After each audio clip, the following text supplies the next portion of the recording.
ganun. Gandang hapon po, ma'am. Ano po yung kailangan na?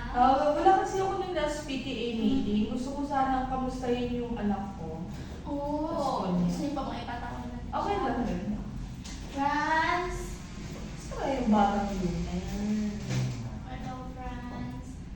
Napansin ko kasi sa kanya, parang ano siya, hindi siya kagaya ng last quarter.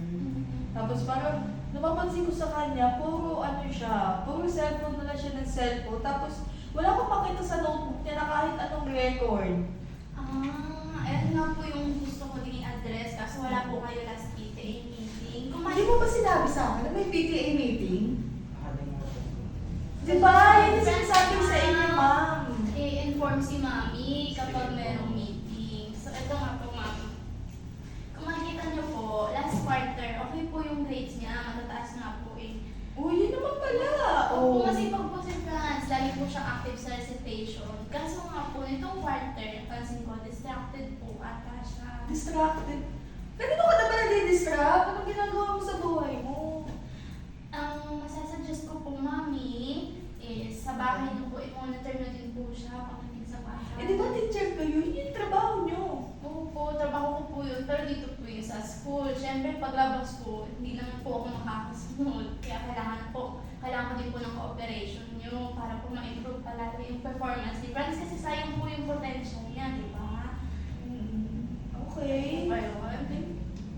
Hindi ko talaga matakot na bakit distracted siya. Eh, sa pagdating niya pa lang sa bahay, nandun na lahat sa kanya. Wala na siyang ibang gagawin, kundi mag-aaral na lang. Sa Paluhan mo naman.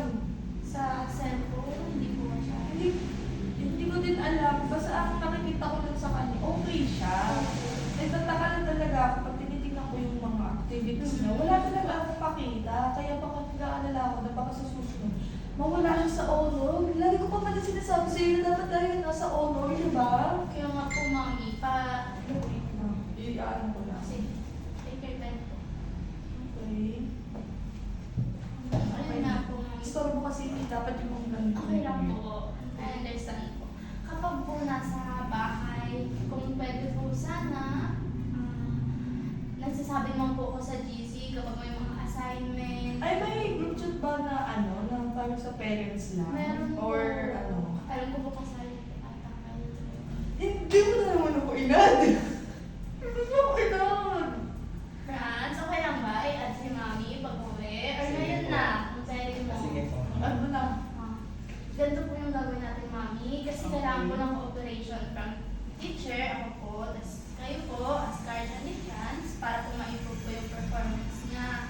Kaya pag nasa bahay, kung pwede po i-monitor po natin. So, ayun nga po yung gagawin natin, mami. Pag nasa bahay, kapag sa'yo po, may assignment, anak, tapos mo na ba yung assignment mo, mga ganun po, para lang po ma-monitor po si Franz sa bahay. Kasi dito naman po sa school, gumagawa naman po siya. Tsaka active po sa recitation. Hindi ko lang po alam kung ano po yung problema po sa bahay. Siyempre, kayo na po yung makaka-access nun. Ako talaga. Opo. Sino? Tinan mo, ganyan nga yung batang yan, oh. Pero mabait po yan. Tsaka matalino po yan. Opo. Very active po yan sa recitation. Pagsisipagan, friends, ha? Okay. Nagiging proud na agad ako sa'yo. Baka mamaya maging valedictorian siya ngayong school year, ha? Salamat talaga, teacher. Napakagaling niyo talaga, teacher. Oh, thank you po. Okay na po ba tayo, ma'am? Ano, okay ka na ba? Okay na po. Thank you. Okay, thank you, ma'am. Sige,